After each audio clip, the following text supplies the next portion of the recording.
Salut à tous, c'est le Captain. On est de retour pour des petites vidéos sur la bourse. Alors je suis désolé d'avoir été absent pendant un petit moment, mais bon, j'avais beaucoup de choses à faire et en plus, je suppose que vous comme moi, on a eu des pertes ces derniers temps puisqu'on a eu un krach boursier. Donc ce krach boursier, c'est pas grave, au contraire, c'est le meilleur moyen de pouvoir réinvestir et d'avoir des bénéfices qui se créeront dans le temps. Alors, il y a plusieurs optiques pour profiter de ce krach boursier. La première, c'est de mettre dans des actions à dividendes. Donc, je l'ai fait avec une partie de mon portefeuille, typiquement Société Générale, par exemple, ou alors quelques REIT. Alors, les REIT, le problème, c'est que vu qu'on a les taux d'intérêt qui augmentent, les taux d'emprunt vont probablement augmenter, et du coup, on aura moins de gens qui achètent des immeubles, etc., puisque pour rembourser la dette, ça sera plus compliqué. Euh, pour les taux d'emprunt, voilà, on en a parlé. Par contre, il y a d'autres entreprises qui peuvent être intéressantes, c'est les entreprises à forte croissance. Donc, à forte croissance, qu'est-ce qu'on a? On va le regarder juste après. Je vais présenter un ETF que je considère euh, énormément en ce moment. Et donc, je vais vous en parler juste après avoir fait le petit disclaimer. Donc, comme d'habitude, on a toutes les informations contenues dans cette vidéo sont publiées à titre informatif uniquement. Ce n'est en aucun cas une recommandation d'achat et investir comporte des risques. Donc, je suis couvert légalement. Bon, si on arrête de rigoler un petit peu, il y a des entreprises qui ont été drastiquement touchées par ce crash et d'autres non. Typiquement, si on prend Apple, Apple, il n'a pas autant subi que un Facebook ou un Netflix ou un Disney. Donc, je me suis dit, des entreprises pendant l'inflation. Alors, pourquoi on a un crash déjà? On a un gros crash parce qu'on a une inflation record. On a des taux d'intérêt qui sont records aussi. Ça fait 40 ans qu'on n'a pas une situation comme ça. Donc, forcément, le crash. Cependant, est-ce qu'on ne peut pas en profiter de ce crash? On l'a vu très récemment avec le Covid, quand ça tombe, si on achète, on est riche. On l'a vu il y a bien plus longtemps, en 2007-2008, avec la crise de subprime.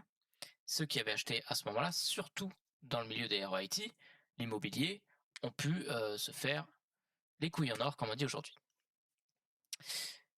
Donc moi je me dis, des actions à forte croissance, on en connaît. La première, c'est Meta Platform. Meta Platform, c'est donc Messenger, Facebook, Instagram, WhatsApp, Oculus, etc.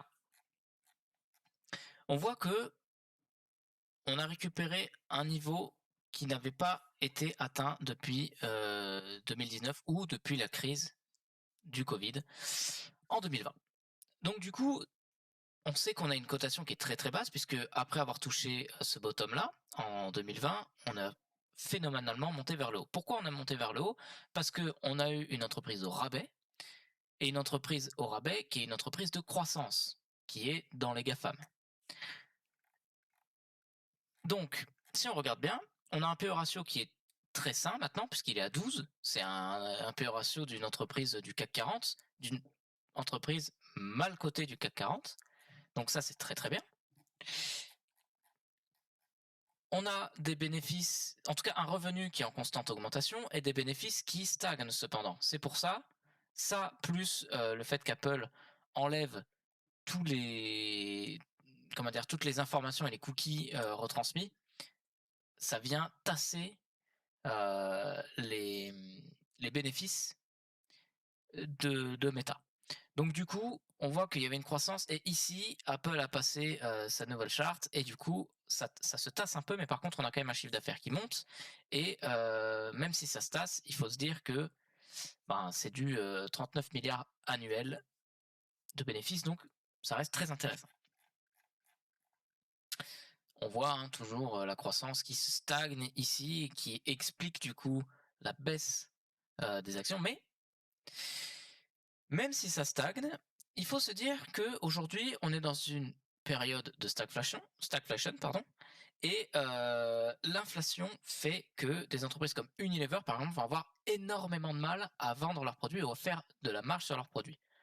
C'est pas le cas d'Apple, par exemple, qui a une image de marque forte et qui pourra profiter de cette image de marque forte pour pouvoir continuer à vendre ses téléphones chers, plus chers, aussi chers, enfin bref, voilà. Le cas de Facebook, alors je dis Facebook, mais le cas de Meta, c'est que pour la partie réalité virtuelle, Oculus est très implanté, donc ils pourront encore vendre fort. Pour la partie Facebook, WhatsApp, etc., bah en fait, on n'a pas vraiment de vente, on n'a pas vraiment de comment dire, nous, clients, on va pas payer en fait pour utiliser ça. Et quand on paye pas, c'est nous le produit, ça c'est clair. Mais du coup, les publicitaires, eux, ne seront pas soumis à cette inflation et n'auront pas de problème à payer le niveau publicitaire présent sur Facebook. Donc ça, c'est très bien.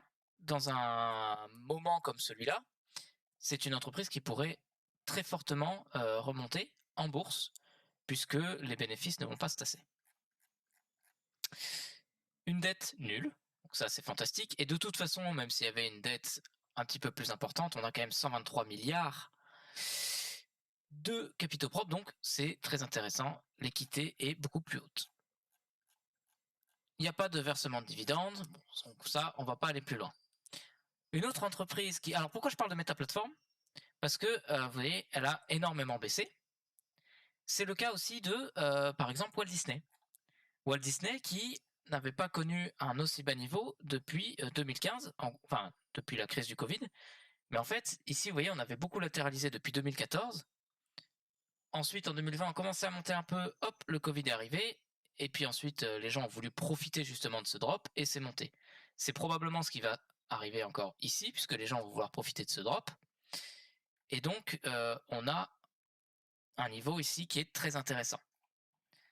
Si on regarde, on a un P/E ratio qui est encore assez haut, puisque on a fait des bénéfices qui sont assez faibles cette année et l'année dernière, mais avec la réouverture des parcs, ça va revenir. Et en plus de ça, il faut se dire que maintenant, il y a Disney+, qui va générer beaucoup de bénéfices. Donc on voit ici le Covid qui a fait mal, hein, clairement, et les bénéfices qui devraient pas tarder à remonter. Hop, ici, on voit que c'est une entreprise qui est saine et ça fait longtemps, même s'ils stagnent, ça fait longtemps qu'ils ont des bénéfices constants. Et au niveau de la dette, il y en a beaucoup plus que Facebook, mais ça reste assez simple puisqu'on a augmenté les capitaux propres en même temps. Donc le petit plus, c'est qu'ils versaient des dividendes. Bon là, avec le Covid, ils ont arrêté, mais ils vont bientôt en reverser. Mais c'est pas des dividendes qui vont aller chercher très très loin. Ok. On a également Google qui va être très peu soumis à l'inflation, puisque alors Disney c'est le cas parce qu'ils ont une marque et en plus l'inflation sur Disney Plus n'aura pas vraiment lieu d'être et sur Disney, les parcs d'attractions et tout ça, la marque est tellement forte comme Apple que l'inflation n'aura aucun impact. Google pareil, Google on n'achète rien en fait nous. Nous on est déjà le produit donc du coup l'inflation ne changera pas notre rapport d'utilisation à Google. Alors Google est encore très bien coté, comme vous pouvez le voir, puisque par rapport au niveau avant Covid, il est très haut. Il est très haut pourquoi?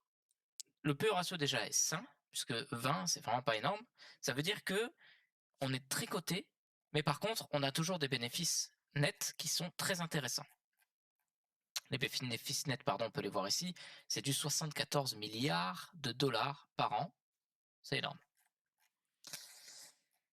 Hop hop hop, on voit que c'est toujours en pleine croissance, le chiffre d'affaires continue à monter, donc là on est toujours dans une entreprise qui ne cesse de croître et qui a une dette vraiment toute petite par rapport aux capitaux propres et de toute façon une dette de 12 milliards, ils le remboursent en 2 mois. Donc ils s'en foutent complètement, ça permet juste d'alimenter cette croissance pour avoir une croissance de plus en plus rapide en créant de la dette. Chose que ne fait pas Facebook par exemple. En fait, ils le font, mais très faiblement. On a Netflix aussi, donc Netflix, puisque j'en parlais, Netflix a touché un bottom très fort, puisqu'il n'a pas été coté comme ça depuis 2017. Alors pourquoi il a un bottom aussi bas? Parce que déjà le P/E ratio s'est assaini, parce que là on repart à 16. Et il s'est assaini pourquoi? Parce que les investisseurs ont considéré qu'ici on avait une perte de l'accroissement et qu'on allait avoir du coup un bénéfice net qui allait stagner et plus croître. Alors c'est vrai, c'est pas vrai. Déjà c'est vrai dans un sens puisque au bout d'un moment ça se tasse un petit peu. On l'a vu sur les autres entreprises, les autres GAFAM hein, principalement. Mais le fait que ça se tasse, c'est pas si grave que ça parce qu'on voit que ça se tasse avec du 5 milliards de bénéfices nets pour des coûts qui sont assez faibles. Et on voit que la croissance est quand même phénoménale et qu'on a une continuité de cette croissance en réalité. Alors pourquoi les analystes ont considéré qu'on avait un tassement de cette croissance? C'est parce qu'avec la crise en Ukraine, Netflix a dû supprimer les comptes en Russie.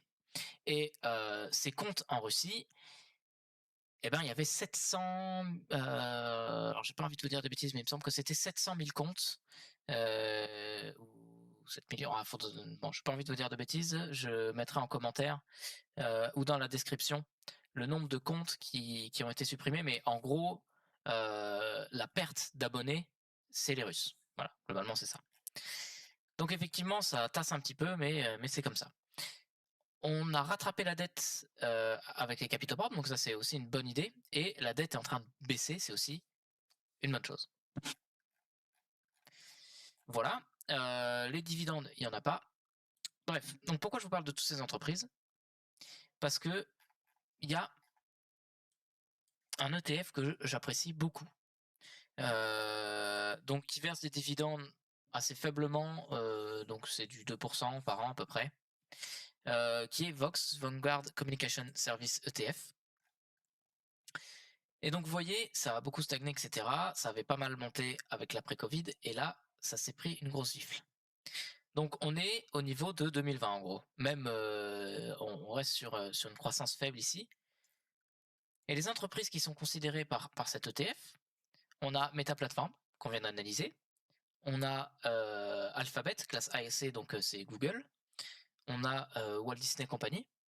Après, on a donc Verizon, Comcast, AT&T, T-Mobile, etc., qui sont des entreprises téléphoniques, des télécoms, qui eux ont une croissance assez faible. Bon, ils sont pas mal descendus, mais ils ont une croissance assez faible, on va pas se mentir. Par contre, ils versent des dividendes assez hauts. Donc ça compense un petit peu la perte de croissance. Ça va tasser un petit peu la croissance liée à Meta, Alphabet, etc. Pas des masses, puisque de toute façon, on a 35% rien que sur Meta et Alphabet. Par contre, ça va apporter un petit peu de dividendes qui nous permet, même si on stagne, de récupérer donc 1,2% de dividendes par an. On a également Netflix, Activision, donc une partie jeux vidéo. On a Electronic Arts si on va un petit peu plus loin. Donc voilà. C'est pour ça que je vous parle de ces entreprises et l'investissement serein du moment. Si on ne veut pas jouer avec les dividendes, sans prendre du Société Générale par exemple, qui verse du 10% de dividendes avec un potentiel de croissance et donc une sûreté du dividende. Société Générale que je conseille hein, d'ailleurs, hein, Crédit Agricole aussi, donc tout le milieu bancaire ou REIT en ce moment, on a de très bons dividendes liés à des taux d'intérêt et des taux d'emprunt qui vont augmenter petit à petit. Mais il faut se dire que c'est à prendre aussi. Hein. Cependant, si on veut éviter de jouer avec les dividendes pour notamment la fiscalité, qui vont faire que ça va être taxé à 30%. Alors Société Générale, c'est pas le cas si vous passez par un PEA puisque vous allez avoir juste une taxe à 17,2%. Mais c'est bloqué jusqu'à 5 ans. Donc n'hésitez pas à ouvrir un PEA maintenant, même si vous mettez juste une action dessus.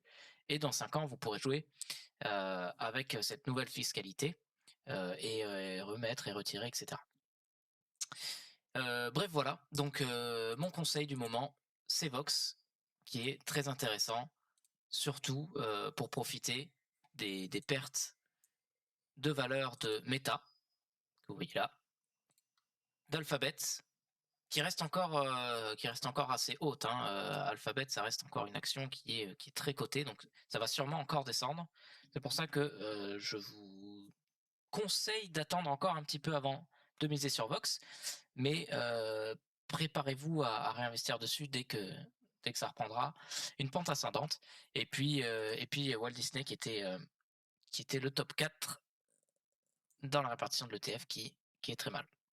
Voilà, voilà. Sur ce, j'essaierai de refaire des vidéos un petit peu toutes les semaines pour reprendre le rythme.